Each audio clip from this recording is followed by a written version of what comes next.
بسم الله الرحمن الرحيم. Assalamu alaikum wa rahmatullahi wa barakatuh.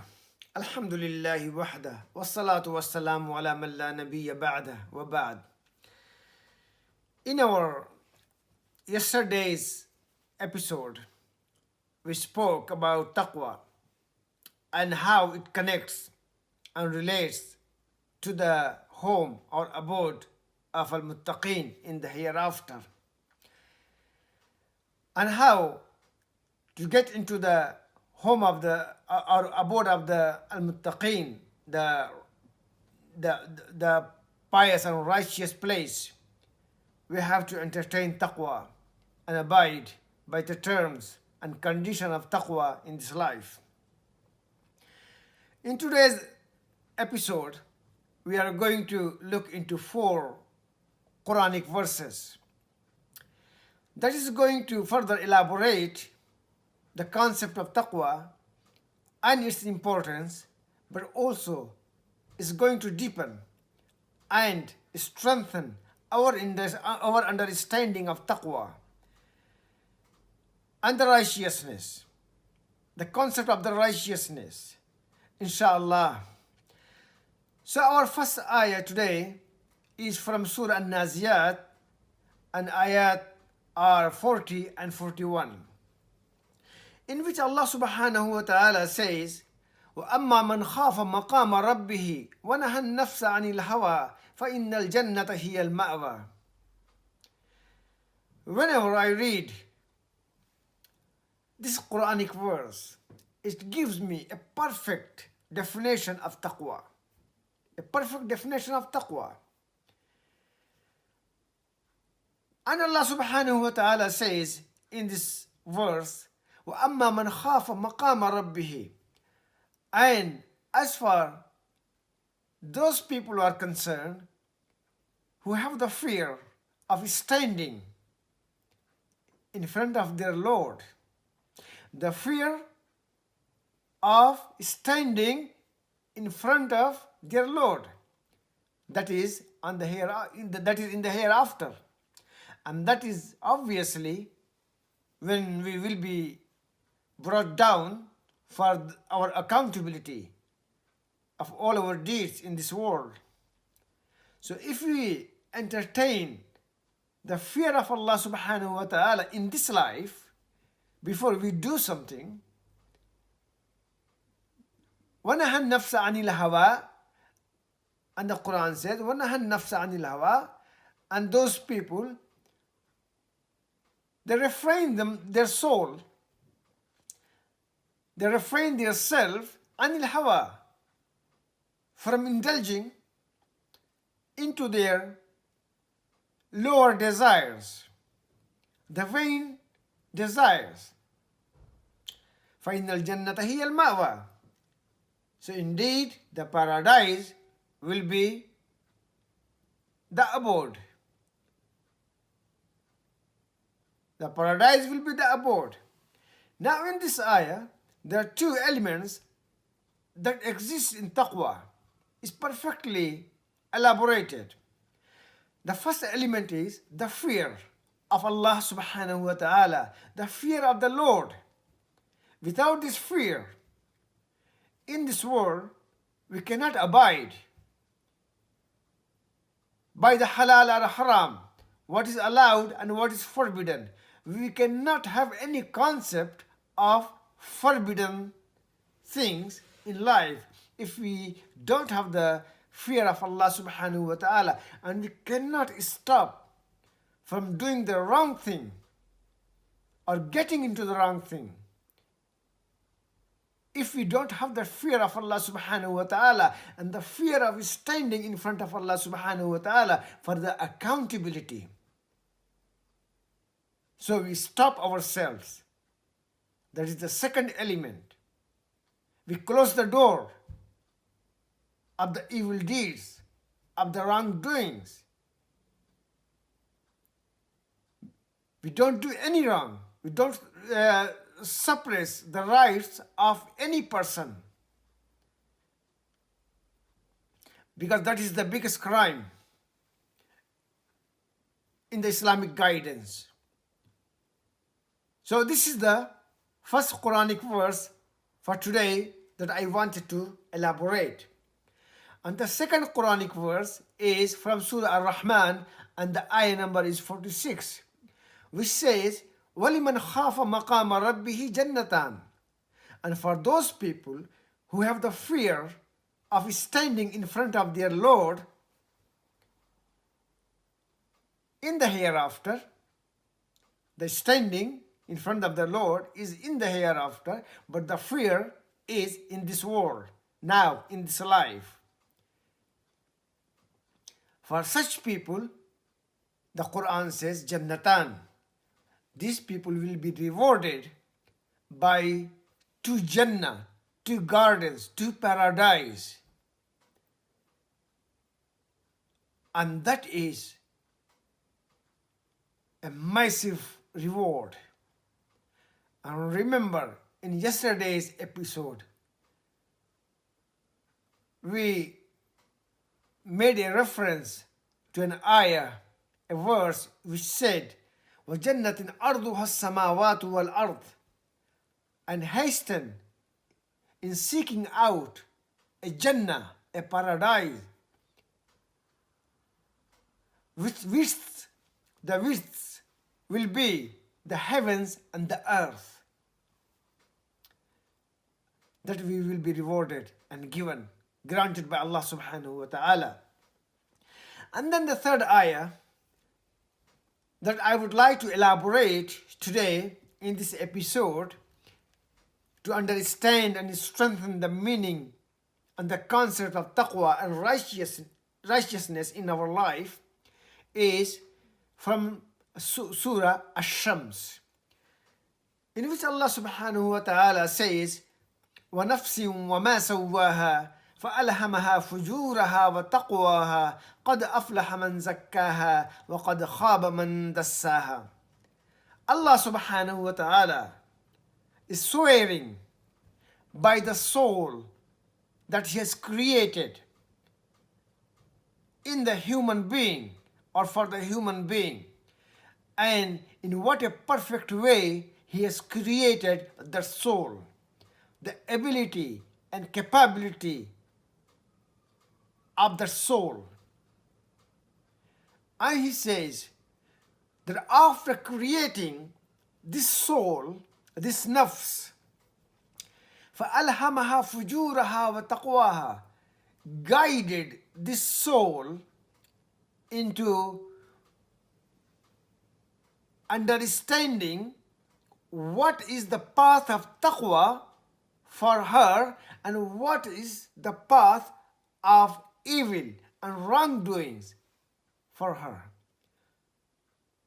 So the soul has this innate ability to distinguish between the two paths, the righteous path, the path that pleases Allah subhanahu wa ta'ala, the path that is path of goodness, and also it can distinguish the path of wrongdoing, the evil, the wretched path. And we always do in our decision, whenever we make a decision. A good is never going to be bad, and a bad is never going to be a good. That is inspired in our soul, and our soul has the ability to distinguish between right and wrong. Allah subhanahu wa ta'ala described this ability as Al-Furqan. Al-Furqan. What distinguish between right and wrong. So our soul has been given this power, this understanding. And then Allah subhanahu wa ta'ala says, قَدْ أَفْلَحَ مَنْ زَكَّاهَا وَقَدْ خَابَ مَنْ دَسَّاهَا. That now that the human soul understand the path of righteousness and the path of evil, after this, قَدْ أَفْلَحَ مَنْ زَكَّاهَا. Anyone who is trying to purify their soul and to keep it on the right path, on the path of goodness, on the path of righteousness and taqwa, such person has indeed succeeded. He is successful. Successful in the sight of Allah, the Lord, the Almighty. He is successful. Past. In the term of this world. Past. وَقَدْ خَابَ مَنْ دَسَّاهَا. And whoever corrupt their soul, they let it loose on the path of corruption. If he's doing wrong, do. If he's making zulm, let it make zulm. Going onto the path of evils, no problem. This is the corruption. And those who let their soul on the path of corruption, Allah subhanahu wa ta'ala described themselves as وَقَدْ خَابَ. He fails himself. He fails his soul. And that is, in a clear term, fail. So both paths are shown, and the choice to be made is by the human being, and that decides their ultimate destiny. So, At-Tabrani, under the tafsir about this ayah, says and narrates from Abdullah ibn Abbas radiallahu anhuma, saying that the Prophet sallallahu alaihi wasallam, every time he read these ayat, وَنَفْسٍ وَمَا سَوَّاهَا فَأَلْهَمَهَا فُجُورَهَا وَتَقْوَاهَا, he would stop there. He would pause and make a dua, supplicating to Allah subhanahu wa ta'ala, saying, Allahumma ati nafsi taqwaha, anta waliyuha wa mawlaha wa khayru man zakkaha. Allahumma ati nafsi taqwaha. O Allah, grant my soul, my nafs, is taqwa. Is taqwa, is righteousness.